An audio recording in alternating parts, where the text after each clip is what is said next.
Okay. నమస్తే అండి. Welcome to Harshitha academy. So, ఈరోజు మనము ఈ వీడియోలో జూనియర్ ఇంటర్ జువాలజీలోని జంతు కణదేహ నిర్మాణము అనేటువంటి యూనిట్ గురించి మనం తెలుసుకుందాం. ఆల్రెడీ మనం ఈ యూనిట్‌కి సంబంధించి మనం ప్రీవియస్ వీడియోలో నేర్చుకోవడం జరిగింది. మరి ఆ వీడియోలో ఇక్కడ మరి జంతు కణజాలాల గురించి మనం నేర్చుకోవడం జరిగిందండి. జంతు కణజాలాలు, యానిమల్ టిష్యూస్. సో, ఈ జంతు కణజాలాలను మనము 4 రకాలుగా విభజించుకోవడం జరిగిందని మనం తెలుసుకోవడం జరిగింది. ఒకటి ఉపకళా కణజాలం, okay, epithelial tissue. So, next connective tissue అంటే సంయోజక కణజాలం, సంయోజక కణజాలం అని. సో, నెక్స్ట్ మనకి కండర కణజాలం. So, fourth one nerve tissue, okay, మరి నాడీ కణజాలం అంటాం. సో, ఈ విధంగా 4 రకాలుగా మనం విభజించుకోవడం జరిగింది. సో, ప్రీవియస్ వీడియోలో మనము ఈ ఎపిథీలియల్ టిష్యూ గురించి మరియు కనెక్టివ్ టిష్యూ గురించి మనం క్లియర్గా టోటల్గా నేర్చుకోవడం జరిగిందండి. సో, ఇప్పుడు మనము నర్వ్ టిష్యూ, నాడీ కణజాలం గురించి మనం నేర్చుకుందామండి. సో, ఈ వీడియోలో పూర్తిగా మనం నాడీ కణజాలం గురించి నేర్చుకుంటాము. సో, నెక్స్ట్ వీడియోలో మనకు కండర కణజాలం గురించి పూర్తిగా నేర్చుకోవడం జరుగుతుంది. సో, మనకి ఈ సెషను మరియు నెక్స్ట్ ఇంకొక సెషన్ తోటి మనకి ఈ జంతు కణజాలాలు అనేటువంటి టాపిక్ మనం కంప్లీట్ చేసుకోవటం జరుగుతుంది. రైట్, ఓకే అండి. సో, రెడీనా? సో, అందరు మరి బుక్స్ అన్నీ రెడీ చేసుకొని మరి నోట్స్ రాసుకునేందుకు రెడీ అవ్వండి. సో, మనం ఇప్పుడు నాడీ కణజాలం గురించి ఈ సెషన్లో డిస్కస్ చేసుకుందాం.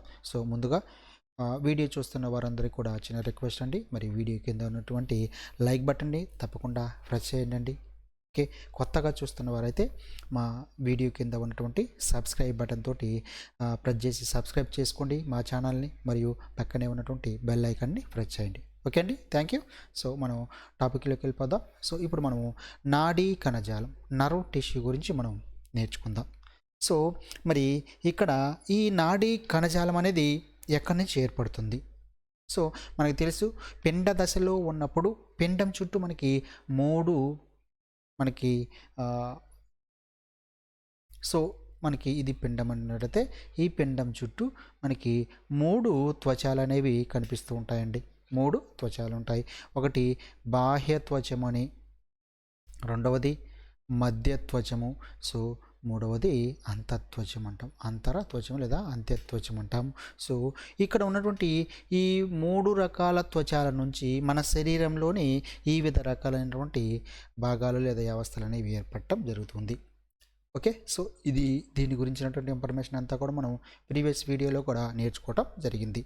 సో, మరి ఇక్కడ ఈ నాడీ కణజాలం అనేది ఎక్కడి నుంచి ఏర్పడుతుంది?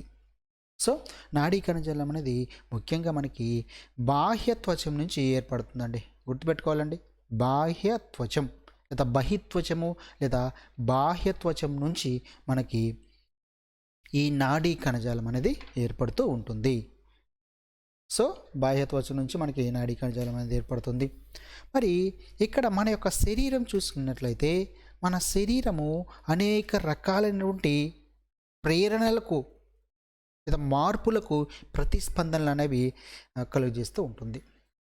సో, మనకి శరీరం యొక్క లోపల మరియు శరీరం యొక్క బయట, ఓకే, శరీరం యొక్క లోపల మరియు శరీరం యొక్క బయట అనేక రకాలైనటువంటి మార్పులు అనేవి జరుగుతూ ఉంటాయి. ఓకే, మరి ఈ మార్పులకు శరీరం అనేది అనేక రకాలైనటువంటి ప్రతిస్పందనలు అనేవి కలుగ చేయటం జరుగుతుంది. సో, ఈ ప్రతిస్పందనలన్నీ కూడా మనకి ఈ నాడీ కణజాలం యొక్క ఆధీనంలో ఉండటం జరుగుతుంది. సో, శరీరం చూపేటువంటి ఈ ప్రతిస్పందనలన్నీ కూడా మనకి ఈ నాడీ కణజాలం అనేది నియంత్రిస్తూ ఉంటుంది లేదా నాడీ కణజాలం యొక్క నియంత్రణలో ఉంటాయి. కాబట్టి శరీరం ఒక్కటే మనకి ప్రతిస్పందనలు చూపదండి, శరీరం యొక్క లోపల మరియు బయట జరిగేటువంటి మార్పులకు. సో, ఇక్కడ నాడీ కణజాలం నియంత్రిస్తూ మరి మార్పులకు అనుగుణంగా ప్రతిస్పందనలు అనేవి విడుదల చేయటం వల్ల శరీరం అనేది ప్రతిస్పందిస్తుంది. రైట్, కాబట్టి ప్రతిస్పందనలన్నీ కూడా మనకి ఈ నాడీ కణజాలమే నియంత్రిస్తూ ఉంటుంది. మరి ఈ నాడీ కణజాలంలో ముఖ్యంగా మనకి 2 రకాల కణాలు ఉంటాయండి. నాడీ కణజాలంలో ముఖ్యంగా మనకి 2 రకాల నాడీ కణాలు అనేవి ఉంటాయి. ఓకే, ఒకటి నాడీ కణజాలంలో మనకి 2 రకాల కణాలను చెప్పుకున్నాము. ఒకటి నాడీ కణం. నాడీ కణం దీన్నే మనము న్యూరాన్ అంటాం. సో మనకి ఆల్రెడీ 9th క్లాస్లో వస్తుందండి. 9th క్లాస్లో మనము దీని న్యూరాన్ అంటే ఏమిటి, దాని యొక్క నిర్మాణం గురించి మనం తెలుసుకున్నాము. న్యూరాన్ యొక్క విధి ఏంటి అనేది కూడా మనం కొంతవరకు నేర్చుకోవడం జరిగిందండి. సో మిగతా మనకి రిమైనింగ్ పార్ట్ అంతా కూడా మనం ఈ ఇంటర్మీడియట్ సిలబస్లో కొంచెం డీప్గా మరి ఈ నాడీ కణజాలం గురించి నేర్చుకోవడం జరుగుతుంది. సో నాడీ కణజాలం మనం 2 రకాలుగా విభజించుకోవడం జరుగుతుంది. ఒకటి నాడీ కణం లేదా న్యూరాన్ అంటాము. రెండవ దాన్ని మనకి న్యూరోగ్లియా. సో రెండవ కణాన్ని మనం ఏమన్నాము, న్యూరోగ్లియా అని కణాలని చెప్పుకోవడం జరుగుతుంది. మరి ఇక్కడ ఉన్నటువంటి ఈ న్యూరాన్ లేదా నాడీ కణం అనేది ప్రేరణను ప్రసరించే కణాలుగా మనం చెప్పుకోవడం జరుగుతుంది. ప్రేరణలు ప్రసారం చేసేటువంటి లేదా ప్రసరించే కణాలుగా మనం వీటిని చెప్పుకోవడం జరుగుతుంది. సో న్యూరోగ్లియా అనేటువంటి ఈ కణాలు మాత్రం ప్రేరణను ప్రసారం లేదా ప్రసరించలేని కణాలుగా మనం చెప్పుకోవడం జరుగుతుందండి. ఏం లేదండి, జస్ట్ ఇక్కడ ఈ నాడీ కణం మాత్రమే మరి జరిగేటువంటి ప్రేరణలకు మార్పులకు ప్రతిస్పందనలు అనేవి విడుదల చేయడం జరుగుతుంది. సో న్యూరోగ్లియా కణాలు మాత్రం ఇటువంటి ప్రేరణలు అనేవి ప్రసరించలేనటువంటి కణాల కింద మనం చెప్పుకోవడం జరుగుతుంది. రైట్. సో ఇక్కడ ఈ న్యూరోగ్లియా కణాలనే మనము ఊత కణాలు అంటామండి. అంటే వీటి ద్వారా మనకి ఎటువంటి ప్రతిస్పందనలు అనేవి విడుదల కావు. ఓన్లీ మనకి ఈ నాడీ కణానికి సంబంధించినటువంటి మనకి ఊతాన్ని మాత్రమే లేదా ఆధారాన్ని మాత్రమే ఓకే మరి ఇవ్వటం జరుగుతుంది ఈ న్యూరోగ్లియా అనేటువంటి కణాలు. సో ఇప్పుడు మనము ఈ నాడీ కణజాలంలో ఉన్నటువంటి నాడీ కణం లేదా న్యూరాన్ గురించి మనం డిస్కస్ చేసుకుందాం. రైట్. సో అందరూ ఫాలో అవుతున్నారు కదండి, నోట్స్ ప్రిపేర్ చేసుకుంటున్నారు కదా. రైట్. ఓకే. సో ఇప్పుడు మనము ఈ న్యూరాన్ లేదా నాడీ కణం గురించి మనం డీటెయిల్డ్గా మనం నేర్చుకుందాం. సో మరి ఈ న్యూరాన్ లేదా నాడీ కణం అనేది నాడీ కణజాలం యొక్క క్రియాత్మకమైనటువంటి ప్రమాణంగా మనం చెప్పుకోవడం జరుగుతుంది. క్రియాత్మక ప్రమాణం. ఓకే. సో నాడీ కణజాలం యొక్క క్రియాత్మకమైన ప్రమాణం ఏది అంటే న్యూరాన్ లేదా నాడీ కణం. సో నాడీ కణాలనే మనము నాడీ కణజాలం యొక్క క్రియాత్మకమైనటువంటి ప్రమాణంగా మనం చెప్పుకోవడం జరుగుతుంది. రైట్. సో ఇక్కడ ముఖ్యంగా మనకి ఈ నాడీ కణంలో 3 భాగాలు అనేవి కనిపిస్తూ ఉన్నాయండి. ఒకటి కణదేహము. సో రెండవది డెండ్రైట్స్ అంటాం. సో మూడవది తంత్రికాక్షము అంటాం. సో ఈ విధంగా మనకి ఒక న్యూరాన్ లేదా నాడీ కణాన్ని మనం చూసినట్లయితే ఆ నాడీ కణంలో ముఖ్యంగా మనము 3 భాగాలు అనేవి కనిపిస్తూ ఉన్నాయి. నాడీ కణంలో ముఖ్యంగా మనకి 3 భాగాలు అనేవి కనిపిస్తూ ఉన్నాయి. ఒకటి కణదేహము, రెండవది డెండ్రైట్స్, మూడవది తంత్రికాక్షము. సో ఇక్కడ మనము డయాగ్రామ్లో చూద్దామండి. చూడండి, ఇది మనకి కణదేహము, రెండవది డెండ్రైట్స్, మూడవది తంత్రికాక్షం అంటాం. సో ఇక్కడ కణదేహాన్ని మనం ఒకసారి గమనించినట్లయితే ఈ విధంగా ఈ భాగానంతటినీ కూడా మనము ఏమంటామండి, కణదేహము అంటాం. సో ఇక్కడ కణదేహం నుంచి ఈ విధంగా వచ్చినటువంటి ఈ నిర్మాణాలన్నింటినీ మనము ఇక్కడ డెండ్రైట్స్ అంటాం. వీటిని మనం ఏమంటాము, డెండ్రైట్స్ అన్నాం. నెక్స్ట్ ఈ కణదేహం నుంచి పొడవుగా క్రిందకి ఒక భాగం రావటం జరుగుతుంది. దీన్నే మనము తంత్రికాక్షము అంటాము. సో ఈ విధంగా మనము నాడీ కణాన్ని 3 భాగాలుగా మనం విభజించుకోవటం జరిగింది. 3 భాగాలుగా ఒకటి కణదేహము, 2 డెండ్రైట్స్, 3 తంత్రికాక్షం. సో ఇప్పుడు మనము ఒక్కొక్క భాగాన్ని గురించి మనం డీటెయిల్డ్గా తెలుసుకుందాం. సో ముందుగా కణదేహము గురించి మనం చూద్దామండి. కణదేహము మరి ఇక్కడ ఈ కణదేహాన్నే సో ఇంగ్లీష్లో మనము సెల్ బాడీ అంటాము.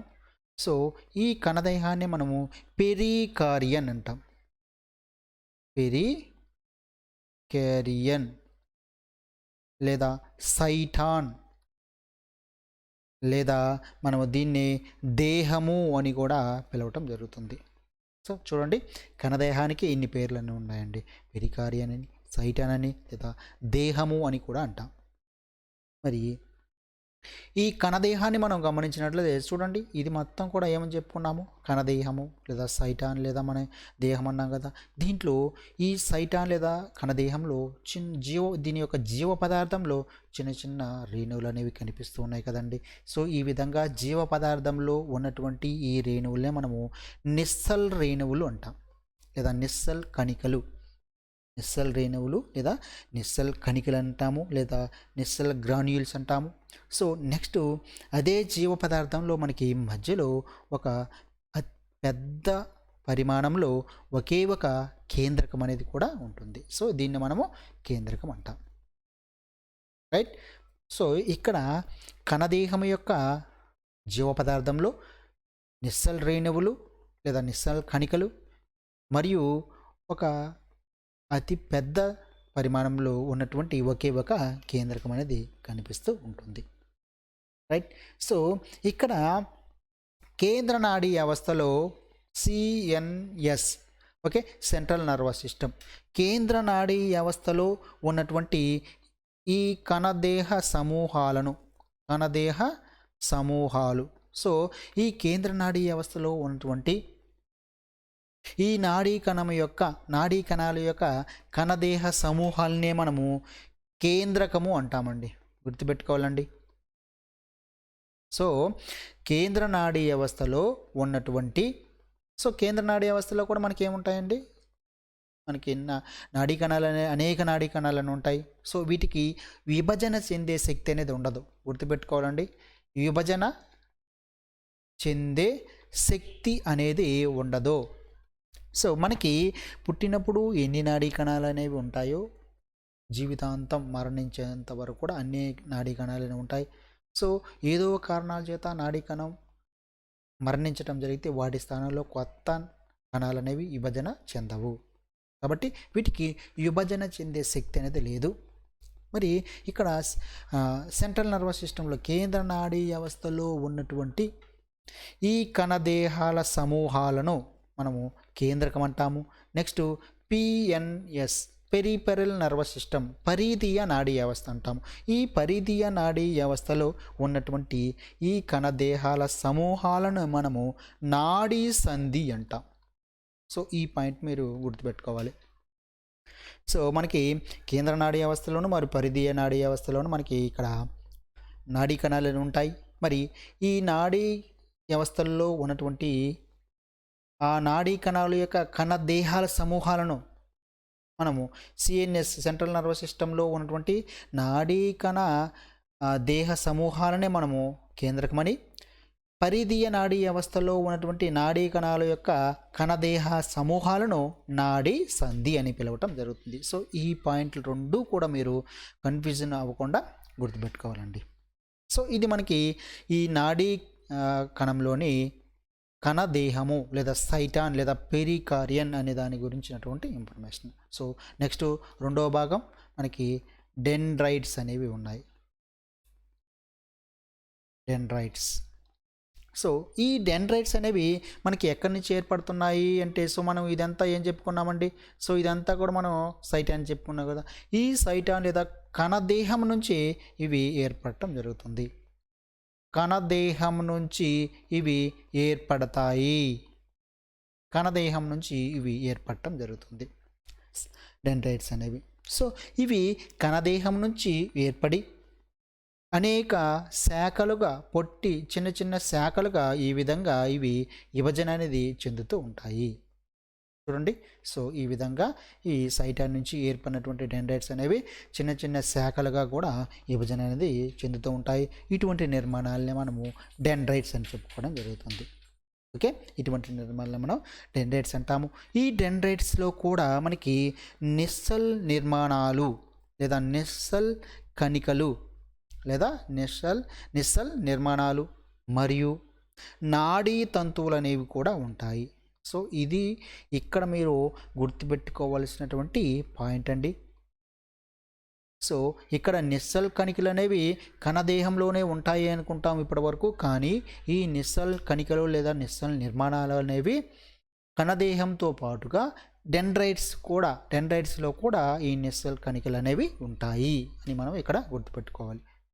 నెక్స్ట్ ఈ నిస్సల్ కణికలతో పాటు ఈ డెండ్రైట్స్లో నాడీ తంతువులు అనేవి కూడా ఉంటాయి. నాడీ తంతువులు అనేవి కూడా మనకు ఉంటాయి. అంటే నిస్సల్ నిర్మాణాలు మరియు నాడీ తంతువులు అనేవి రెండూ కూడా మనకి ఈ డెండ్రైట్స్లో ఉండటం జరుగుతుంది. మరి ఈ డెండ్రైట్స్ యొక్క ఉపయోగం ఏంటి? సో ముఖ్యంగా ఈ డెండ్రైట్స్ అనేవి ఇంకొక నాడీ కణం యొక్క మరి ఈ తంత్రికాక్షం యొక్క చివరి భాగాల నుంచి సమాచారాన్ని లేదా నాడీ ప్రచోదనాలను కణదేహానికి అందజేయటం జరుగుతుంది. అంటే ఇవి అభివాహి చర్యను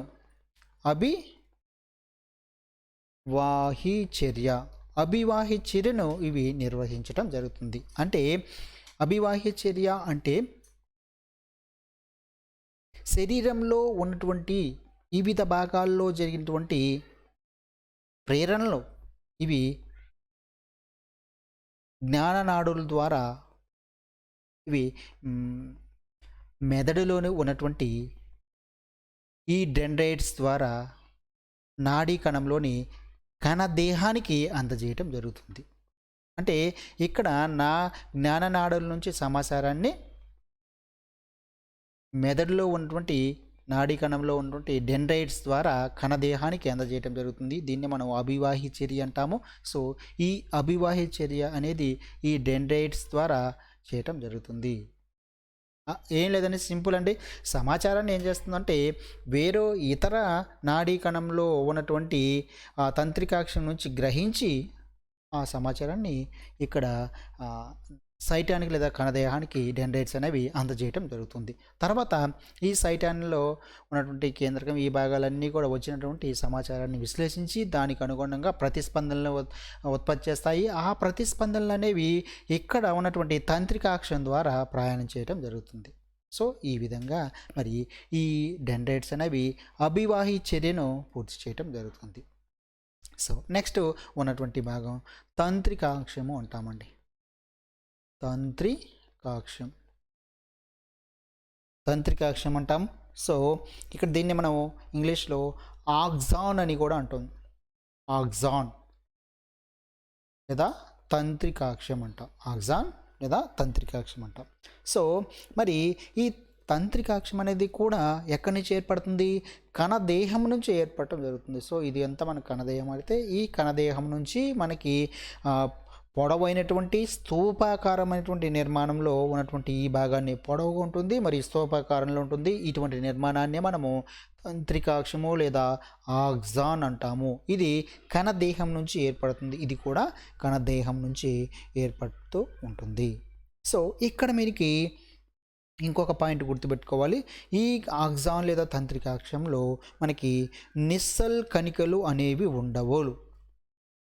నిస్సల్ నిర్మాణాలు లేదా నిస్సల్ కణికలు అనేవి ఉండవు అనేది మీరు గుర్తుపెట్టుకోవాలి. నెక్స్ట్ అదేవిధంగా నాడీ తంతువులు అనేవి ఉంటాయి. సో ఇప్పుడు 3 భాగాలకి మనం డిఫరెన్షియేషన్ చూద్దామండి. సో నిస్సల్ నిర్మాణాలు మరియు నాడీ తంతువులు అనేవి డెండ్రైట్స్ మరియు కణదేహాన్ని కలిగి ఉంటాయి.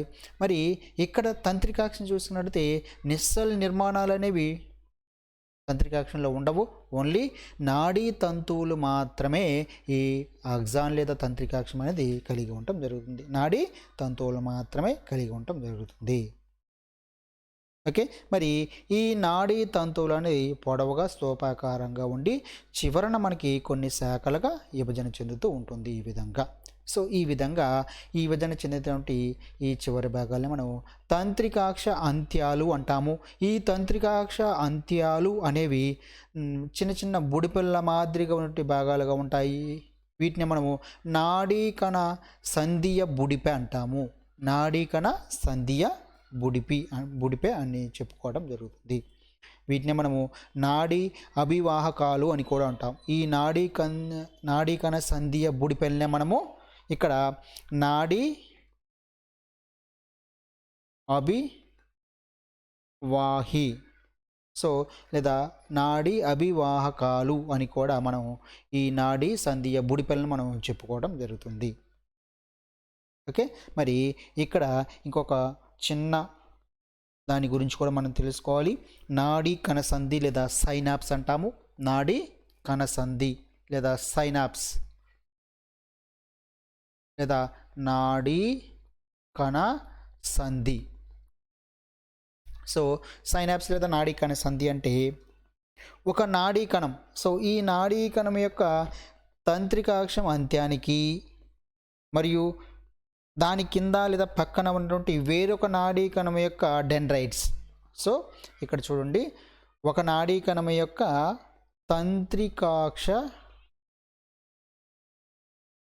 తంత్రికాక్ష అంత్యానికి మరియు వేరొక నాడీ కణం లేదా దాని కింద ఉన్నటువంటి ఈ నాడీ కణం కింద ఉన్నటువంటి వేరొక నాడీ కణం యొక్క డెండ్రైట్స్. ఓకే, ఈ విధంగా ఒక నాడీ కణం యొక్క తంత్రికాక్ష అంత్యానికి మరియు ఆ నాడీ కణం యొక్క కింద ఉన్నటువంటి వేరొక నాడీ కణం యొక్క డెండ్రైట్స్కి మధ్య ఉన్నటువంటి ఖాళీ ప్రదేశాన్ని మనము ఇక్కడ సైనాప్స్ లేదా నాడీ కణసంధి అంటాం. ఇక్కడ ఇది గుర్తుపెట్టుకోవాలండి మీరు. సైనాప్స్ అంటే ఏ ప్రదేశాల మధ్య ఉన్నటువంటి ఖాళీ ప్రదేశము అంటే ఒక నాడీ కణ తంత్రికాక్ష అంత్యానికి మరియు ఇంకొక నాడీ కణం యొక్క డెండ్రైట్స్కి మధ్య ఉన్నటువంటి ఈ ఖాళీ ప్రదేశాన్ని మనము సైనాప్స్ లేదా నాడీ కణసంధి అంటాం. మనకి ఇది 10th క్లాస్లో కూడా వచ్చిందండి. ఇదే టాపిక్ మనకి 9th క్లాస్లో ఉంది జంతు కణజాలలో, మరియు 10th క్లాస్ బయాలజీలో కూడా మనకి ఇది నాడీ కణజాలం గురించి కూడా మనకి ఉందండి. కాబట్టి మనము ఈ సైనాప్స్ అనే దాని గురించి కూడా మనం అక్కడ కూడా తెలుసుకోవడం జరుగుతుంది. ఇది మనకి సైనాప్స్ మరియు నాడీ కణ సంధి. నెక్స్ట్ అండి, ఇంతవరకు ఇదంతా కూడా మనకి నాడీ కణజాలంలో ఉన్నటువంటి నాడీ కణం న్యూరాన్ గురించినటువంటి ఇన్ఫర్మేషన్ మనం తెలుసుకోవడం జరిగింది. న్యూరాన్ లేదా నాడీ కణం గురించి మనం డీటెయిల్డ్గా మనం తెలుసుకోవడం జరిగిందండి. ఇంకా మనం చూసుకున్నట్లయితే ఇక్కడ ఈ భాగాన్ని మనం ఆక్సాన్ అన్నాం కదా. ఈ ఆక్సాన్ చుట్టూ కూడా మనకి ఒక తొడుగు అనేది లేదా ఒక ఆచ్ఛాదనం లేదా ఒక పొర అనేది ఉంటుంది. దీన్నే మనము మైలిన్ తొడుగు లేదా మైలిన్ ఆచ్ఛాదనం అంటాం. ఓకే, మైలిన్ ఆచ్ఛాదనము లేదా మైలిన్ పొర అనేది ఉంటుంది. ఈ మైలిన్ పొర అనేది కొన్ని ప్రదేశాలలో కంటిన్యూగా ఈ తంత్రికాక్షాన్ని కప్పి ఉంచకుండా చిన్న చిన్న ఖాళీ ప్రదేశాలను కలిగి ఉంటుంది. ఈ మైలిన్ పొరలో ఉన్నటువంటి ఈ ఖాళీ ప్రదేశాలనే మనము రణ్వీర్ కణుపులు అంటాం. ఓకే, మైలిన్ తొడుగులో ఉన్నటువంటి ఈ ఖాళీ ప్రదేశాలనే మనము ఇక్కడ రణ్వీర్ కణుపులుగా మనం చెప్పుకోవడం జరుగుతుంది. ఈ మైలిన్ ఆచ్ఛాదనం లేదా మైలిన్ తొడుగును ఆధారంగా చేసుకొని కూడా మనము ఈ నాడీ కణాలను 2 రకాలుగా విభజించుకోవడం జరుగుతుంది. వాటి గురించి ఇన్ఫర్మేషన్ నెక్స్ట్ తర్వాత తెలుసుకుందాం. ఇది మనకి నాడీ కణం గురించినటువంటి ఇన్ఫర్మేషన్.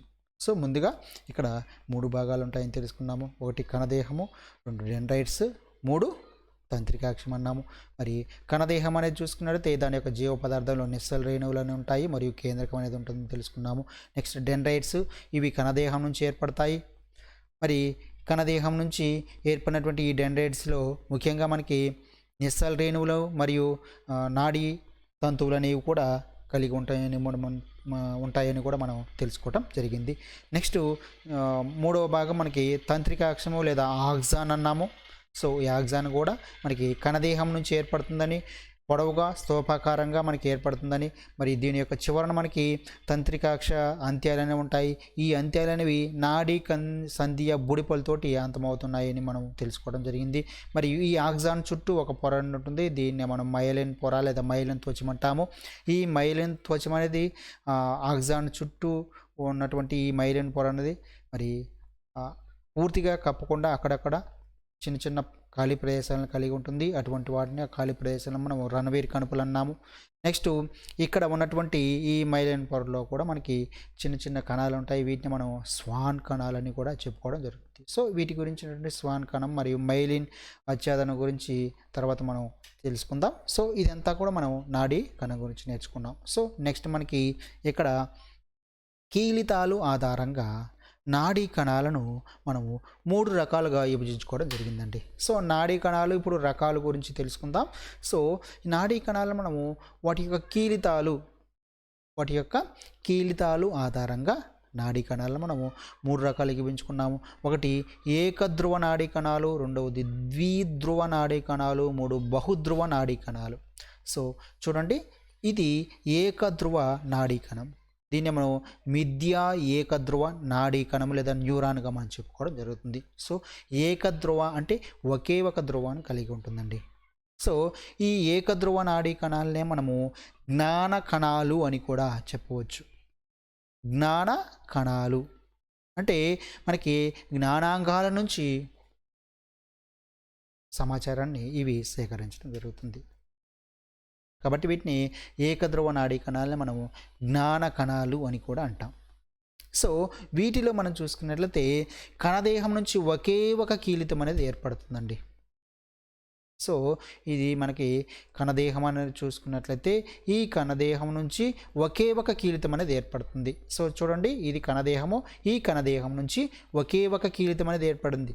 ఈ ఒకే ఒక కీలితం అనేది 2 శాఖలుగా విభజన చెందుతుంది. చూడండి, ఇక్కడ కన్ఫ్యూజ్ అవ్వద్దండి. సో మనం ఇది ఏకధ్రువ లేదా మిథ్యా ఏకధ్రువ నాడీ కణం అన్నాము. సో దీన్ని జ్ఞాన కణాలని కూడా అంటాము. సో ఇక్కడ మనం చూసినట్లయితే ఇది కణదేహము. ఈ కణదేహం నుంచి ఒకే ఒక శాఖ అనేది లేదా ఒకే ఒక కీలితం అనేది ఏర్పడుతుంది. ఈ విధంగా ఈ కణదేహం నుంచి ఏర్పడినటువంటి ఒకే ఒక కీలితం అనేది 2 శాఖలుగా విభజన చెందుతుంది. 2 శాఖలుగా విభజించింది. సో ఒకటేమో డెండ్రైట్స్ గాను, రెండవదేమో తంత్రికాక్షంగా ఏర్పడుతుంది. సో ఒకటి డెండ్రైట్స్, 2 తంత్రికాక్షం. సో ఈ విధంగా సైటాన్ లేదా కణదేహం నుంచి ఒకే కీలితం ఏర్పడినట్లయితే దాన్ని ఏకధ్రువ న్యూరాన్ అని చెప్పుకోవడం జరుగుతుంది. వీటిని మనము మిథ్యా ఏకధ్రువ న్యూరాన్స్ అని కూడా చెప్పుకోవడం జరుగుతుంది. నెక్స్ట్ రెండవది ద్విధ్రువ నాడీ కణం. సో ద్విధ్రువ నాడీ కణం అంటే ఇదండి. సో ఇదంతా కూడా మనకి కణదేహము. ఈ కణదేహం నుంచి 2 కీలితాలు అనేవి ఏర్పడుతున్నాయి. ఇదొకటి. సో ఈ విధంగా 2 కీలితాలు అనేవి ఏర్పడుతున్నాయి కాబట్టి వీటిని మనం ద్విధ్రువ నాడీ కణాలు అన్నాము. సో ఈ విధంగా ఏర్పడినటువంటి 2 కీలితాల్లో ఒకటేమో డెండ్రైట్స్ గాను, రెండవదేమో మనకి తంత్రికాక్షంగాను ఏర్పడటం జరుగుతుంది. సో ఇక్కడ ఈ ద్విధ్రువ న్యూరాన్స్ అనేవి ఏ భాగాల్లో ఉంటాయి అని మనం గమనించినట్లయితే ముఖ్యంగా ఇవి కంటి యొక్క రెటీనా. సో కంటి రెటీనాలోను మరియు లోపల చెవి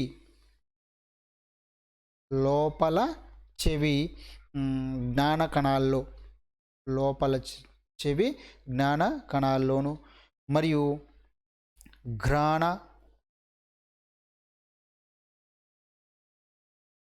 మరియు జ్ఞాన ఉపకళ కణాలు. ఓకే, వీటిల్లో మనకి ద్విధ్రువ న్యూరాన్ అని ఉంటుంది. సో ఒకసారి మళ్ళీ గమనిద్దామండి. ద్విధ్రువ నాడీ కణం అంటే న్యూరాన్ అంటే మనకి ఎక్కడెక్కడ ఉందంటే కంటి యొక్క రెటీనా మరియు లోపల చెవి జ్ఞాన కణాల్లోనూ మరియు ఘ్రాణ అంటే రుచిని తెలిపేటువంటి జ్ఞాన ఉపకళా కణాల్లో మనకి ఈ ద్విధ్రువ న్యూరాన్స్ అనేవి ఉండటం జరుగుతుంది.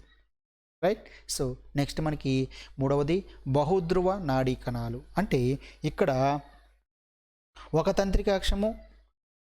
ఓకే, చూడండి, ఒక సైటాన్ నుంచి లేదా కణదేహం నుంచి ఒక తంత్రికాక్షం ఏర్పడుతుంది. ఒక తంత్రికాక్షము మరియు 2 అంతకంటే ఎక్కువగా డెండ్రైట్స్ అనేవి ఏర్పడటం జరుగుతుంది. ఈ విధంగా ఈ 2 అంతకంటే ఎక్కువగా డెండ్రైట్స్ కానీ ఏర్పడినట్లయితే దీన్ని మనము బహుధ్రువ న్యూరాన్గా మనం చెప్పుకోవడం జరుగుతుంది. బహుధ్రువ న్యూరాన్స్ అంటాం. సో ఇటువంటి బహుధ్రువ న్యూరాన్స్ అనేవి మానవుని యొక్క శరీరంలో అధిక భాగం ఉండటం జరుగుతుంది. సో ఇక్కడ బిట్ కూడా ఫామ్ చేసేదానికి అవకాశం ఉంది. ఇక్కడ మానవుని యొక్క శరీరంలో అత్యధిక భాగం ఏ న్యూరాన్లు కలిగి ఉంటాయి అంటే బహుధ్రువ న్యూరాన్లకు సంబంధించినటువంటి లేదా బహుధ్రువ న్యూరాన్ రకానికి చెందినటువంటి కణాలు అనేవి మనకి ఎక్కువగా ఉండటం జరుగుతుంది అని మనం ఇక్కడ గుర్తించాలి. రైట్. సో ఇదండి మనకి కీలితాల ఆధారంగా నాడీ కణాలు మనము 3 రకాలుగా విభజించుకోవడం జరిగింది. ఒకటి ఏకధ్రువ నాడీ కణాలు, రెండవది ద్విధ్రువ నాడీ కణాలు, మూడవది బహుధ్రువ నాడీ కణాలు. ఓకే ఓకే నెక్స్ట్ మనకి మైలిన్ పొర ఆధారంగా తంత్రికాక్షము రకాలు. సో మనం ఇందాక చెప్పుకున్నాము తంత్రికాక్షం అనేది మైలిన్ తొడుగును కలిగి ఉంటుందని చెప్పుకున్నాము. ఈ మైలిన్ తొడుగు లేదా మైలిన్ పొర ఆధారంగా తంత్రికాక్షను మనం ఇక్కడ 2 రకాలుగా విభజించుకోవడం జరిగింది. ఒకటి మైలిన్ సహిత అంటే మైలిన్ కలిగి ఉన్నటువంటి తంత్రికాక్షము, రెండవది మైలిన్ రహిత అంటే ఆక్సాన్ లేదా తంత్రికాక్షం చుట్టూ మనకి మైలిన్ పొర అనేది ఉండదు. సో ఆ విధంగా మనం ఆక్సాన్ చుట్టూ ఉన్నటువంటి మైలిన్ పొర ఆధారంగా తంత్రికాక్షను మనం 2 రకాలుగా విభజించుకున్నాము. ఒకటి మైలిన్ సహిత తంత్రికాక్షము, రెండవది మైలిన్ రహిత తంత్రికాక్షంగా మనం చెప్పుకోవడం జరుగుతుంది. ఓకే. సో ఇక్కడ మనకి పరిధీయ నాడీ వ్యవస్థలో ముందుగా చూసుకున్నట్లయితే PNS, so peripheral nervous system, పరిధీయ నాడీ వ్యవస్థలో మైలిన్ సహిత నాడీ కణాలలో తంతువుల్లో అంటే మనకి ఇక్కడ పరిధీయ నాడీ వ్యవస్థలో ఉన్నటువంటి మైలిన్ సహిత తంతువుల్లో స్వాన్ కణం, ఓకే మనకి స్వాన్ కణాలు చెప్పుకున్నాం కదా. మైలిన్ తొడుగులో మనకి చిన్న చిన్న కణాలు ఉంటాయని చెప్పుకున్నాం. ఒకసారి మనం బ్యాక్ వెళ్దామండి, చూడండి. సో వీటిని మనం ఏమని చెప్పుకున్నామండి, వీటిని మనం స్వాన్ కణాలని చెప్పుకున్నాం కదా. ఎక్కడ ఉన్నాయండి, సో ఇక్కడ మనకి మైలిన్ ఆచ్ఛాదనం లేదా మైలిన్ పొరలో ఉన్నాయి స్వాన్ కణాలు అనేవి. సో ఇప్పుడు మనకి ఈ పెరిఫెరల్ నర్వస్ సిస్టంలో అంటే పరిధీయ నాడీ వ్యవస్థలో మైలిన్ సహిత ఈ తంతువుల్లో లేదా తంత్రికాక్షంలో స్వాన్ కణం యొక్క ప్లాస్మా లెమ్మా, స్వాన్ కణం యొక్క ప్లాస్మా లెమ్మా అనేది మనకి ఇక్కడ చుట్టి ఉండటం జరుగుతుంది. ఓకే, అంటే ఇక్కడ మనకి పెరిఫెరల్ నర్వస్ సిస్టమ్ అంటే పరిధీయ నాడీ వ్యవస్థలో ఉన్నటువంటి మైలిన్ సహిత తంతువుల్లో మైలిన్ సహిత తంత్రికాక్షంలో మనకి స్వాన్ కణం యొక్క ప్లాస్మా లెమ్మా అనేది చుట్టి ఉంటుంది. ఓకే, సో ఇక్కడ ఒకసారి మనం బ్యాక్ వెళ్దామండి, కొంచెం మీకు చూడండి. సో ఇది మనం చూసుకున్నట్లయితే తంత్రికాక్షము, ఈ తంత్రికాక్షంలో మనకి మైలిన్ సహిత తంత్రికాక్షం అండి. మరి ఈ మైలిన్ సహిత తంత్రికాక్షంలో మనం చూసినట్లయితే ఇక్కడ పిఎన్ఎస్ అంటే పెరిఫెరల్ నర్వస్ సిస్టమ్ అంటే పరిధీయ నాడీ వ్యవస్థలో ఈ మైలిన్ సహిత కలిగినటువంటి నాడీ కణాల్లో ఈ మైలిన్ సహిత తొడుగుని ఈ స్వాన్ కణం అనేది చుట్టి ఉండటం జరుగుతుంది. స్వాన్ కణం యొక్క ప్లాస్మా లెమ్మా అనే భాగము ఈ మైలిన్ సహిత నాడీ కణాలను తంత్రికాక్షాన్ని చుట్టి ఉండటం జరుగుతుంది. నెక్స్ట్ అదేవిధంగా మనకి సిఎన్ఎస్లో మనం చూసుకున్నట్లయితే సెంట్రల్ నర్వస్ సిస్టంలో చూసుకున్నట్లయితే ఈ తంత్రికాక్షాన్ని మనకి గ్లియల్ కణాలు అనేవి చుట్టి ఉండటం జరుగుతుంది. గ్లియల్ కణాలు. సో సింపుల్ అండి, ఇక్కడ గుర్తుపెట్టుకోవాల్సింది ఏంటంటే పరిధీయ నాడీ వ్యవస్థలో ఉన్నటువంటి మైలిన్ సహిత నాడీ కణాల్లో ఈ మైలిన్ తొడుగుని స్వాన్ కణం యొక్క ప్లాస్మా లెమ్మా అనేది చుట్టి ఉంటుంది. అదే సెంట్రల్ నర్వస్ సిస్టంలో మాత్రం ఈ మైలిన్ సహిత నాడీ కణాల్లో ఈ మైలిన్ తొడుగుని గ్లియల్ కణాలు అనేవి చుట్టి ఉండటం జరుగుతుంది. రైట్. సో ఇదండి. మరి నెక్స్ట్ మనకి ఇక్కడ చూసుకున్నట్లయితే ఇవి ఎక్కడెక్కడ ఉంటాయి అనేది కూడా మనం చూడొచ్చు. ఎక్కువగా ఇది కేంద్ర నాడీ వ్యవస్థలోని తెలుపు రంగు పదార్థంలోను ఓకే, కేంద్ర నాడీ వ్యవస్థలోని తెలుపు రంగు పదార్థంలోను మరియు పెరిఫెరల్ నర్వస్ సిస్టమ్ పరిధీయ నాడీ వ్యవస్థలోని పరిధీయ నాడులు పెరిఫెరల్ నాడీ వ్యవస్థలో ఉన్నటువంటి నాడుల్లో మనకి ఈ మైలిన్ సహిత నాడీ కణాలు అనేవి ఎక్కువగా ఉంటాయి. సో ఇక్కడ మీరు గుర్తుపెట్టుకోవాల్సిన పాయింట్ ఏం లేదండి. సో ఇక్కడ సింపుల్గా మనం తెలుసుకునే ప్రయత్నం చేద్దామండి. ఇక్కడ మనకి ఈ మైలిన్ సహిత నాడీ కణాలు అనేవి మనకి పరిధీయ నాడీ వ్యవస్థలో మరి ఈ మైలిన్ తొడుగును స్వాన్ కణం యొక్క ప్లాస్మా లెమ్మ అనేది చుట్టూ ఉంటుంది. మరి సెంట్రల్ నర్వస్ సిస్టంలో ఇక్కడ మైలిన్ తొడుగును గ్లియల్ కణాలు అనేవి చుట్టూ ఉండటం జరుగుతుంది. ఇవి ఎక్కువగా కేంద్ర నాడీ వ్యవస్థలోని తెలుపు రంగు పదార్థంలోను మరియు పరిధీయ నాడీ వ్యవస్థలోని పరిధీయ నాడుల్లో ఎక్కువగా ఈ మైలిన్ సహిత నాడీ కణాలు అనేవి మైలిన్ సహిత తంత్రికాక్షం కలిగిన నాడీ కణాలు అనేవి ఈ రెండు పదార్థాల్లో ఎక్కువగా ఉండటం జరుగుతుంది. సో ఇంకా మనకి ఇక్కడ గమనించినట్లయితే ఇక్కడ మైలిన్ సహిత ఈ తంత్రికాక్షం అనేది ఇక్కడ ఆక్సాన్ని మనకి కొన్ని ప్రదేశాల్లో చుట్టకుండా కవర్ చేయకుండా కొన్ని ఖాళీ ప్రదేశాలను కలిగి ఉంటుంది. దీన్నే మనము రణ్వీర్ కణుపులు అని కూడా చెప్పుకోవడం జరిగింది. రణవీర్ కణుపులు అంటాం. సో ఈ విధంగా ఇక్కడ ఈ రెండు కణుపులకు మధ్య ఉన్నటువంటి ఈ ఖాళీ ప్రదేశం, సో ఇది ఒక రణవీర్ కణుపు, మరి ఇది ఒక రణవీర్ కణుపు, ఈ రెండు కణుపుల మధ్య ఉన్నటువంటి మధ్య భాగాన్ని మనం అంతర్ కణుపు అని కూడా అంటాం. అంతర్ కణుపు లేదా ఇంటర్ నోడ్ అంటాం. ఇంటర్ నోడ్, ఓకేనండి. సో ఇక్కడ ఒక రణవీర్ కణుపు ఉంది, మరి ఇక్కడ ఒక రణవీర్ కణుపు ఉంది. ఈ రెండు రణవీర్ కణుపుల మధ్య భాగాన్ని అంతర్ కణుపు అని చెప్పుకోవడం కూడా జరుగుతుంది. ఓకే అండి. సో ఇది మనకి మైలిన్ సహిత తంత్రికాక్షం. రెండోది మైలిన్ రహిత తంత్రికాక్షం. ఇది ఎక్కువగా కేంద్ర నాడీ వ్యవస్థలోని బూడిద రంగు బూడిద పదార్థంలోనూ ఎక్కువగా ఉంటాయి.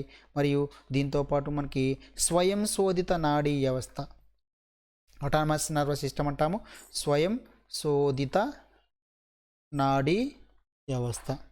సో వీటిల్లో మనకి ఎక్కువగా ఈ మైలిన్ రహిత తంత్రికాక్షం కలిగినటువంటి నాడీ కణాలన్నీ ఉంటాయి. ఓకే, ఇవి మాత్రం ఎక్కడ ఉన్నాయండి? సో సిఎన్ఎస్లోని తెలుపు పదార్థంలో మరియు దీంతోపాటు పరిధీయ నాడీ వ్యవస్థలోని పరిధీయ నాడులలో ఎక్కువగా ఈ మైలిన్ సహిత తంత్రికాక్షం కలిగినటువంటి నాడీ కణాలు ఉంటాయి. సో ఈ మైలిన్ రహిత తంత్రికాక్షం కలిగిన నాడీ కణాలు మాత్రం కేంద్ర నాడీ వ్యవస్థలోని బూడిద పదార్థంలోను మరియు స్వయం శోధిత నాడీ వ్యవస్థలోనూ మనకి ఎక్కువగా ఈ మైలిన్ రహిత తంత్రికాక్షం కలిగినటువంటి నాడీ కణాలు అనేవి కనిపిస్తూ ఉంటాయి. రైట్. సో నెక్స్ట్ మనకి క్రియాధారంగా నాడీ కణాలు చేసేటువంటి పని ఆధారంగా నాడీ కణాలను మనం ఇక్కడ 3 రకాలుగా మనం విభజించుకోవడం జరిగింది. ఒకటి జ్ఞాన నాడీ కణాలు లేదా అభివాహి నాడీ కణాలు అన్నాము. రెండోది చాలక నాడీ కణాలు లేదా అపవాహి నాడీ కణాలు అన్నాము. మూడవది అంతర్నాడీ కణాలు అన్నాము. సో అంటే ఈ న్యూరాన్స్ అనేవి చేసేటువంటి పనిని ఆధారంగా, అవి చేసేటువంటి క్రియను ఆధారంగా న్యూరాన్లు మనము ఇక్కడ 3 రకాలుగా విభజించుకోవటం జరిగింది.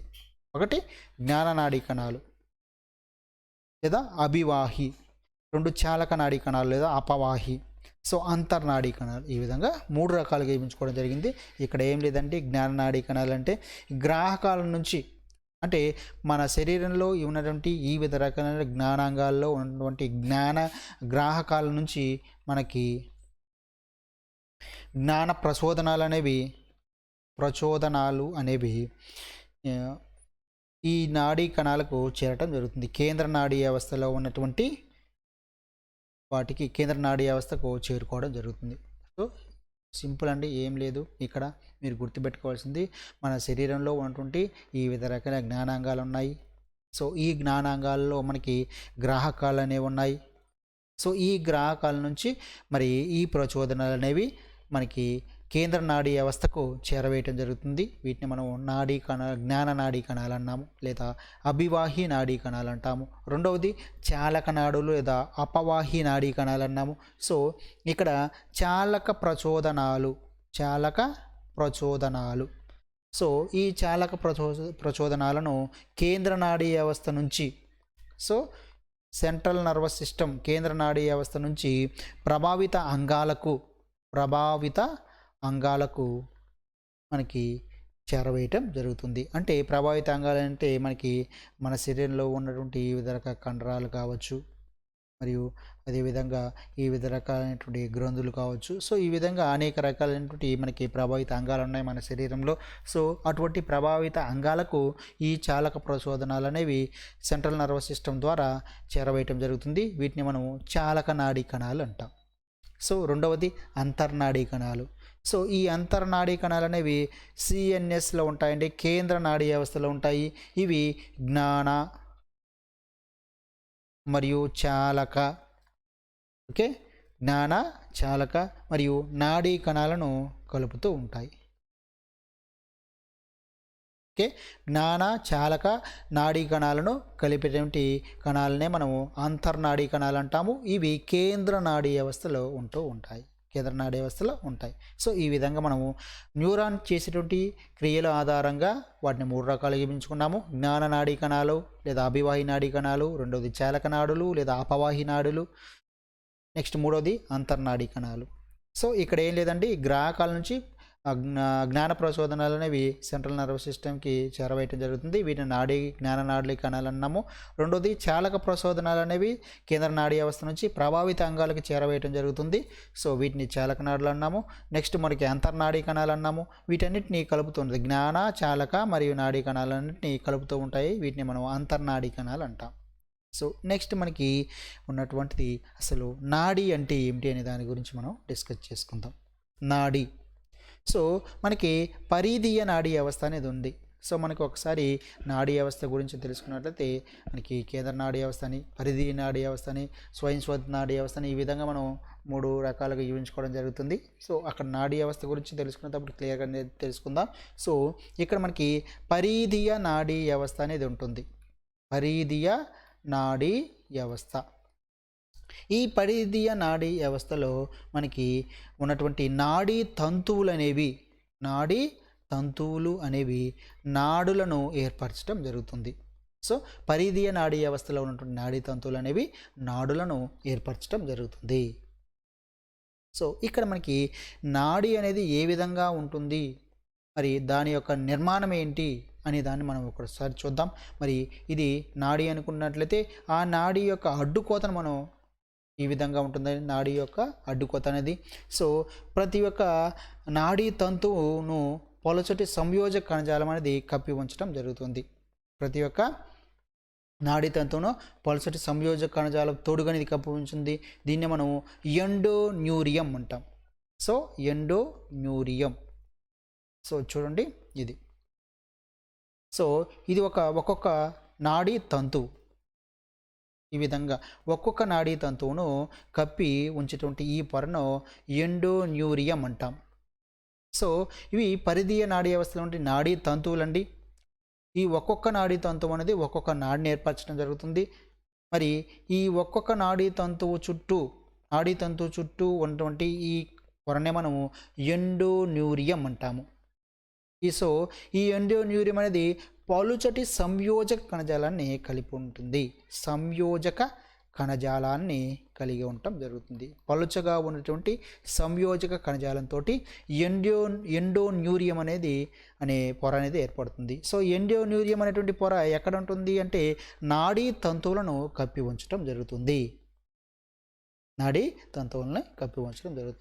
సో ఈ విధంగా నాడీ తంతువులన్నీ కలిసి ఒక సమూహంగా ఏర్పరచడం జరుగుతుంది. ఈ నాడీ తంతువులన్నీ కలిసి ఒక సమూహంగా ఏర్పరచడం జరుగుతుంది. సో ఈ విధంగా నాడీ తంతువుల సమూహాన్ని మనం పాసికల్ అంటాం. సో ఈ విధంగా ఇక్కడ ఉన్నటువంటి ఈ నాడీ తంతువులన్నీ కలిసి ఒక సమూహంగా ఏర్పడతాయి. ఈ విధంగా నాడీ తంతువుల సమూహాన్ని దీన్ని మనం పాసికల్ అంటాం. ఇదంతా కూడా ఒక పాసికల్గా మనం చెప్పుకోవడం జరుగుతుంది.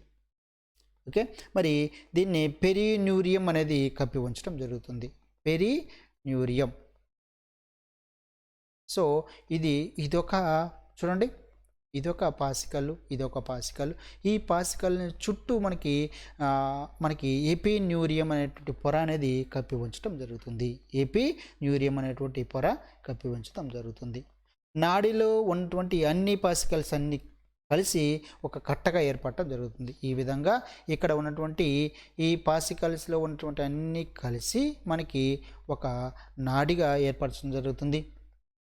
సో ఈ విధంగా కట్టగా ఏర్పడి మనకి ఒక ఎపిన్యూరియం అనే సంయోజక కణజాలం తొడుగుతోటి కప్పబడి ఉంటుంది. సో ఎపిన్యూరియం. సో ఇవన్నీ కూడా చూడండి, ఎపిన్యూరియం అనేటువంటి పొర చేత ఈ పాసికల్స్ అన్నీ కూడా కప్పి ఉంచడం జరుగుతుంది. ఓకే, సో ఇక్కడ పాసికల్ చుట్టూ కప్పి ఉండేటువంటి పొర ఏది అంటే ఇక్కడ ఎపిన్యూరియం అంటాం. ఎపిన్యూరియం. ఓకే, ఎపిన్యూరియం అని చెప్పుకోవడం జరుగుతుంది. సో ఇదంతటి కలిపి మనం ఏమంటామంటే ఇదన్నీ కలిపి మనం ఒక నాడి లేదా కశేరు నాడి లేదా నాడిగా చెప్పుకోవడం జరుగుతుంది. సో ఈ విధంగా నాడులు అనేవి నిర్మాణం అనేది ఈ విధంగా ఉంటుందండి. సో ఒకసారి మళ్ళీ డీటెయిల్డ్గా మళ్ళీ చూద్దామండి. సో ముందుగా మరి నాడి యొక్క అడ్డుకోత అండి. సో ఈ నాడి యొక్క అడ్డుకోతను మనం చూసినట్లయితే ముందుగా నాడులు ఎక్కడి నుంచి ఏర్పడతాయని మనం చూద్దాం. పరిధీయ నాడీ వ్యవస్థలో ఉన్నటువంటి నాడీ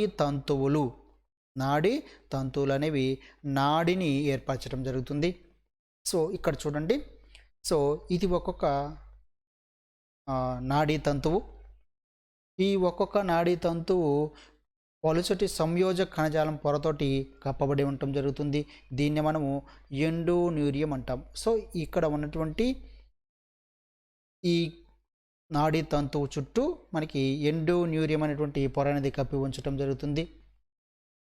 మరి ఈ విధంగా నాడీ తంతువుల సమూహాలుగా ఏర్పడుతున్నాయి.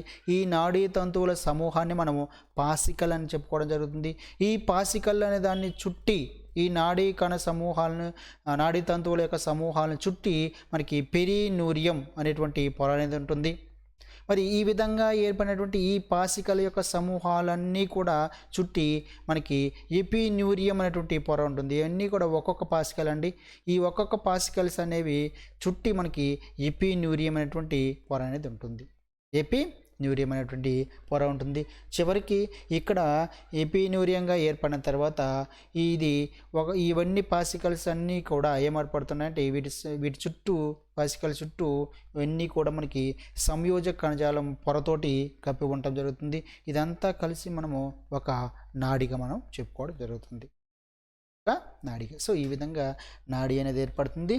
మరియు నాడి యొక్క అడ్డుకోత దాని యొక్క నిర్మాణాన్ని మనం గమనించడం జరిగింది. సో ఇక్కడ నాడులను మనము 3 రకాలుగా విభజించుకోవడం జరిగింది. ఓకే, నాడులు అనేవి 3 రకాలు. ఒకటి జ్ఞాననాడులు సెన్సరీ, రెండోది మోటార్ చాలక, మరియు మూడోది మిశ్రమ. సో నాడులు మనం 3 రకాలుగా విభజించుకున్నాము. జ్ఞాన నాడులని, చాలక నాడులని మరియు మిశ్రమ నాడులు, sensory, motor and mixed. Okay, so ఈ విధంగా మనం నాడులను 3 రకాలుగా విభజించుకోవడం జరిగింది. నెక్స్ట్ ఇంతవరకు ఇదంతా కూడా మనం దేని గురించి నేర్చుకున్నామంటే నాడీ కణజాలంలో ఉన్నటువంటి నాడీ కణం దాని యొక్క నిర్మాణము మరియు రకాలు, మరియు నాడి అంటే ఏమిటి, నాడి యొక్క నిర్మాణం గురించి మనం ఇప్పటి వరకు నేర్చుకున్నాము. నెక్స్ట్ మనకి ఈ నాడీ కణజాలంలో ఉన్నటువంటి 2వ రక కణాలు మనకి న్యూరోగ్లియా లేదా ఊత కణాలు అని చెప్పుకోవడం జరుగుతుంది. ఊత కణాలు లేదా సపోర్టింగ్ సెల్స్ అంటాము. సో వీటి గురించి మనం ఇప్పుడు డీటెయిల్గా నేర్చుకుందాం. సో ఇవి నాడీ చర్యలకు కావాల్సినటువంటి అనుకూలమైన వాతావరణం లేదా మరి ఆ నాడీ చర్యలకు కావాల్సినటువంటి సపోర్టింగ్ని ఊతని ఇవ్వటం జరుగుతుంది. సపోర్టింగ్ని ఇవ్వటానికి మనకి ఈ న్యూరోగ్లియా లేదా ఊత కణాలు అనేవి ఉపయోగపడుతూ ఉన్నాయి. సో వీటి నుంచి మనకి ఎటువంటి సమాచారం అనేది ప్రసారం అనేది కాదు.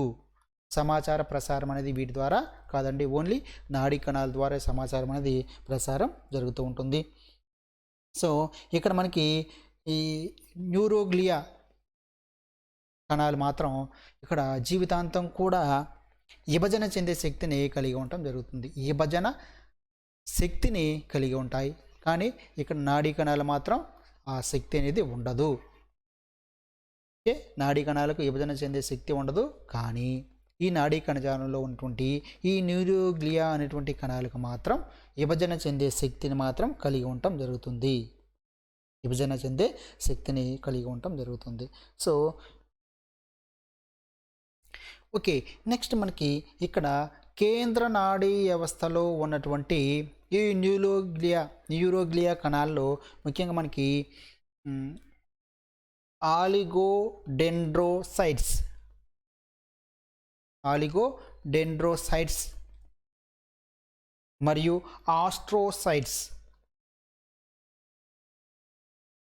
అనేవి ఉండటం జరుగుతుంది. సో కేంద్ర నాడీ వ్యవస్థలో ఉన్నటువంటి ఈ న్యూరోగ్లియా కణాలలో ఆలిగోడెండ్రోసైట్స్ మరియు ఆస్ట్రోసైట్స్ అనేవి కలిగి ఉండి ఇవి అంతరసంధాయకమైన జాలకాన్ని ఏర్పరచడం జరుగుతుంది. ఒక జాలకాన్ని ఏర్పరిచి ఇవి ఏం చేస్తున్నాయంటే నాడీ కణాలను ఇవి రక్తకేశ నాళికలతోటి బంధించడం జరుగుతుంది. రక్తకేశ నాళికలతోటి బంధిస్తాయి. సో ఒకసారి మనం గమనిద్దాం, చూడండి. కేంద్ర నాడీ వ్యవస్థలో ఉన్నటువంటి ఈ న్యూరోగ్లియా కణాలు అనేవి ఒక జాలకాన్ని ఏర్పరుస్తాయండి. సో ఆలిగోడెండ్రోసైట్స్ మరియు ఆస్ట్రోసైట్స్ని కలిగి ఉండి ఒక అంతర్జాలకాన్ని ఏర్పరిచి ఈ కేంద్ర నాడీ వ్యవస్థలో ఉన్నటువంటి నాడీ కణాలను రక్తకేశ నాళికలతోటి బంధించడం జరుగుతుంది. సో నెక్స్ట్ పిఎన్ఎస్ అంటే పెరిఫెరల్ నర్వస్ సిస్టమ్, పరిధీయ నాడీ వ్యవస్థలో ఉన్నటువంటి ఈ న్యూరోగ్లియర్ కణాల్లో ఉపగ్రహ కణాలు మరియు స్వాన్ కణాలను కలిగి ఉండటం జరుగుతుంది. సో చూడండి, ఇక్కడ సెంట్రల్ నర్వస్ సిస్టంలో ఉన్నటువంటి ఈ న్యూరోగ్లియా కణాలు మాత్రం ఆలిగోడెండ్రోసైట్స్ మరియు ఆస్ట్రోసైట్స్ని కలిగి ఉండి నాడీ కణాలను, ఈ సెంట్రల్ నర్వస్ సిస్టంలో ఉన్నటువంటి నాడీ కణాలను ఈ రక్తకేశ నాళికలతో బంధించడం జరుగుతుంది. సో ఇక్కడ పరిధీయ నాడీ వ్యవస్థలో ఉన్నటువంటి న్యూరోగ్లియా కణాలు అనేవి ఉపగ్రహ కణాలను మరియు స్వాన కణాలను కలిగి ఉండటం జరుగుతుంది. ఓకే, మరి ఈ ఉపగ్రహ కణాలు మాత్రం నాడీ సంధి సైనాప్స్ అని చెప్పుకున్నాం కదా, నాడీ సంధిలో ఉన్నటువంటి కణదేహాలను ఆవరించి ఉండటం జరుగుతుంది. కణదేహాలను ఆవరించి ఈ ఉపగ్రహ కణాలనే ఉండటం జరుగుతుంది. నెక్స్ట్ స్వాన్ కణాలు మాత్రం తంత్రికాక్షాన్ని ఆవరించి దాని చుట్టూ తంత్రికాక్షం చుట్టూ ఒక న్యూరోలెమ్మా అనేటువంటి పొరను ఏర్పరచడం జరుగుతుంది.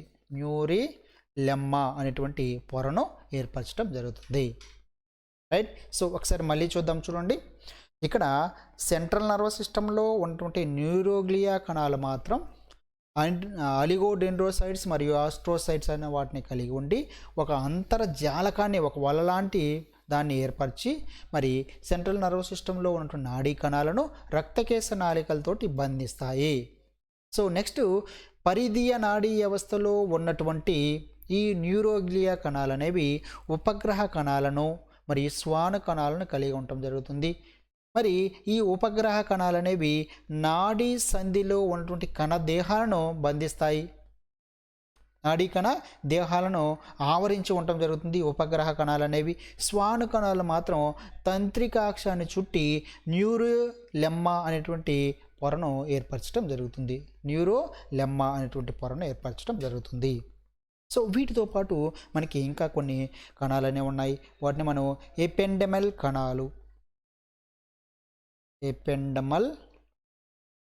కణాలు అంటాం. మరియు వీటితో పాటుగా మనకి ఇక్కడ మైక్రోగ్లియల్ కణాలు అనేవి కూడా ఉన్నాయి. మైక్రోగ్లియల్ కణాలు. సో ఇక్కడ ఎపెండెమల్ కణాలు మనం చూసుకున్నట్లయితే ఈ ఎపెండెమల్ కణాలు అనేవి శైలికలు అనేవి కలిగి ఉండటం జరుగుతుంది. శైలికలని కలిగి ఉంటాయి. మరి ఈ శైలికలను కలిగి ఉండి ఈ ఎపెండెమల్ కణాలు అనేవి మెదడు మరియు నాడీ దండాన్ని మెదడు మరియు నాడీ దండం యొక్క కుహరాన్ని ఆవరించి ఉన్నటువంటి మస్తిష్క మేరు ద్రవం కదలికలకు తోడ్పడటం జరుగుతుంది. మస్తిష్క మేరు ద్రవం. సో వీటి చుట్టూ మనకి మస్తిష్క మేరు ద్రవం అనేది ఉంటుంది కదా, మెదడు మరియు నాడిదండం చుట్టూ ఈ మస్తిష్క మేరు ద్రవం యొక్క కదలికలను ఈ ఎపెండమల్ కణాలు అనేవి కదలికలకు ఎపెండమల్ కణాలు అనేవి తోడ్పాటును అందించడం జరుగుతుంది. సో నెక్స్ట్ మనకి ఉన్నటువంటి మైక్రోగ్లియల్ కణాలు మాత్రం భక్షక కణాలుగా ఉండటం జరుగుతుంది. భక్షక కణాలు. సో మైక్రోగ్లియల్ కణాలు మాత్రం భక్షక కణాలుగా పిలువబడటం జరుగుతుంది. మరి ఈ మైక్రోగ్లియల్ కణాలు మాత్రం మధ్యత్వచం నుంచి ఏర్పడటం జరుగుతుంది. దేని నుంచి ఏర్పడుతున్నాయండి? మధ్యత్వచం నుంచి ఏర్పడటం జరుగుతుంది. ఓకే, సో ఇదండి మనకి నాడీ కణజాలం గురించినటువంటి ఇన్ఫర్మేషన్. సో ఇప్పటి వరకు మనము ఇక్కడ ఏమేమి నేర్చుకున్నామో అనే దాన్ని మళ్ళీ ఒకసారి చూసినట్లయితే నాడీ కణజాలం గురించి మనం నేర్చుకోవడం జరిగిందండి. నాడీ కణజాలం. సో నాడీ కణజాలంలో ముఖ్యంగా మనకి ఇక్కడ 2 రకాలైనటువంటి కణాలు ఉన్నాయి. ఒకటి నాడీ కణమని మరియు రెండవది న్యూరోగ్లియా కణం అని 2 రకాల కణాలుగా మనం నాడీ కణజాలాన్ని విభజించుకున్నాము. సో ఈ నాడీ కణజాలం అనేది కణదేహమని మరియు డెండ్రైట్స్ అని మరియు ఆక్సాన్ లేదా తంత్రికాక్షం అనేటువంటి 3 భాగాలను ఇది కలిగి ఉండటం జరుగుతుందని తెలుసుకున్నాము. సో ఒక్కొక్క దాని గురించి మనం డీటెయిల్డ్గా మనం నేర్చుకోవడం జరిగింది. సో ఇక్కడ మనకి నాడీ కణము మరియు రకాల గురించి మనం నేర్చుకోవడం జరిగింది. నాడీ కణం యొక్క చేసేటువంటి క్రియల ఆధారంగా మనం నాడీ కణాలను విభజించుకున్నాము. మరియు నాడీ కణ కీలితాలను బట్టి కూడా నాడీ కణాలను మనం విభజించుకోవడం జరుగుతుంది. అంటే నాడీ కణం నుంచి ఏర్పడే కీలితాలను బట్టి కూడా నాడీ కణాలను మనం వివిధ రకాలుగా వర్గీకరించుకోవడం జరిగింది. సో మరియు దీంతోపాటు ఇక్కడ నాడీ అంటే ఏమిటి అనే దాన్ని కూడా మనం నేర్చుకున్నాము. నాడీ యొక్క నిర్మాణాన్ని మనం నాడీ యొక్క అడ్డుకోతను ద్వారా మనం నేర్చుకోవడం జరిగింది. సో చివరిగా మనకి న్యూరోగ్లియా కణాల గురించి కూడా మనం నేర్చుకున్నాము. ఈ న్యూరోగ్లియా కణాలు అనేవి మనకి నాడీ చర్యలకు కావాల్సినటువంటి అనుకూలమైన వాతావరణాన్ని మరియు చర్యలు జరగడానికి కావాల్సినటువంటి సపోర్టింగ్ని ఊతను కూడా ఇవ్వటానికి ఇవి ఉపయోగపడతాయని, మరియు ఇవి ప్రసార రహిత అంటే వీటి ద్వారా ఎటువంటి సమాచారం అనేది ప్రసారం జరగదని, మరియు ఇవి జీవితాంతం కూడా విభజన చెందే శక్తిని కలిగి ఉంటాయని కూడా మనం నేర్చుకోవడం జరిగింది. ఓకే, సో ఇక్కడ ఈ కేంద్ర నాడీ వ్యవస్థలో ఉన్నటువంటి ఈ గ్లియల్ కణాలు మాత్రం ఇక్కడ మనకి నాడీ కణాలను కేంద్ర నాడీ వ్యవస్థలో ఉన్నటువంటి ఈ న్యూరోగ్లియా కణాలు మాత్రం కేంద్ర నాడీ వ్యవస్థలో ఉన్నటువంటి నాడీ కణాలను రక్తకేశ నాళికలతోటి కలపడానికి ఉపయోగపడతాయి. అదేవిధంగా పిఎన్ఎస్ పెరిఫెరల్ నర్వస్ సిస్టంలో ఉన్నటువంటి న్యూరోగ్లియా కణాలు మనకి 2 రకాల కణాలు ఇక్కడ కనపడుతున్నాయని చెప్పుకున్నాము. సో ఒకటి ఉపగ్రహ కణాలని, 2 శ్వాన కణాలని చెప్పుకున్నాము. సో ఉపగ్రహ కణాలు మాత్రం ఇక్కడ పరిధీయ నాడీ వ్యవస్థలోని మనకి ఉపగ్రహ కణాలు మాత్రం నాడీ సంధిలో ఉన్నటువంటి కణదేహాలను ఆవరించి ఉంటుంది ఈ ఉపగ్రహ కణాలు. శ్వాన కణాలు మాత్రం తంత్రికాక్షాన్ని ఆవరించి తంత్రికాక్షం చుట్టూ న్యూరోలెమ్మా అనేదాన్ని ఏర్పరచడం జరుగుతుందని మనం తెలుసుకోవడం జరిగింది. సో ఇదంతా కూడా మనకి నాడీ కణజాలం అనే దాని గురించి మనం తెలుసుకున్నామండి. సో మరి నెక్స్ట్ వీడియోలో మనకి కండర కణజాలం గురించి మనం నేర్చుకోవటం జరుగుతుందండి. సో కండర కణజాలం నేర్చుకున్నట్లయితే మనం ఇప్పటి వరకు జంతు కణజాలం, సో ఈ టాపిక్లోని జంతు కణ దేహ నిర్మాణం అనేటువంటి యూనిట్లోని జంతు కణజాలాల గురించి అటువంటి టాపిక్ అంతా కూడా మనం పూర్తిగా మనం నేర్చుకోవటం జరిగింది. సో ఇదంతా కూడా మనం 9th క్లాస్ బయాలజీలో కూడా మనం నేర్చుకున్నామండి. అక్కడ మనకి కొంచెం ఇంత డీప్గా ఉండదు కాబట్టి ఇక్కడ ఇంటర్మీడియట్లో మాత్రం కొంచెం డీప్గా వాటి యొక్క రకాలు మనం ఎక్కువగా ఉన్నాయి, ఆ రకాలు మరియు వాటి యొక్క ఎగ్జాంపుల్స్ అనేవి ఎక్కువగా ఉన్నాయి. కాబట్టి దీన్ని మనం కొంచెం జాగ్రత్తగా నేర్చుకోవాల్సినటువంటి అవసరం అనేది కూడా ఉందండి. ఓకే అండి, thank you for watching and good night.